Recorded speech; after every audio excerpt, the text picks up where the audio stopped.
Adətən belə bir fikir formalaşıb, çay içərkən bal yemək olmaz, bu ziyandır. Yəni əslində burada yanlış bir fikir var. Yanlış fikir nədən ibarətdir? Qaynar çayla bal qəbul eləmək olmaz. Yəni ümumiyyətlə çayı, istənilən yeməyi qaynar bir şəkildə qəbul etmək olmaz. Bəzən bilərək, bəlkə bilməyərək fikir vermisinizsə, analar öz körpəsinə yemək verərkən, qida verərkən və yaxud da çay verərkən onu yoxlayırlar. Bu formada, yəni dərinin bu yerinə damızdırıb onu yoxlayırlar.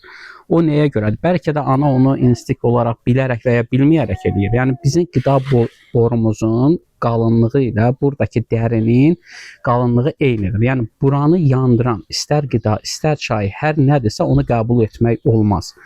Əgər sizin qəbul etdiyiniz qida və yaxud da çay, yəni belə deyək də, oranı yandırmırsa, o zaman həmin çayı zərərli şəkərlə, hər hansı bir tərkibində palma yağı olmuş konfetlə qəbul etməkdənsə elə ən təbii, təbiətin bizə verdiyi, Allahın bizə nəsib etdiyi ən saf qida olan bal ilə və xüsusən də Dad Organikin balları ilə çay da qəbul edə bilərsiniz, digər bir şeylər də nuş olsun. Özdəki bal da ki, məşallah, möhtəşəm, təmizliyinə, yəni söz ola bilməz, keyfiyyətinə zəmanət veririk.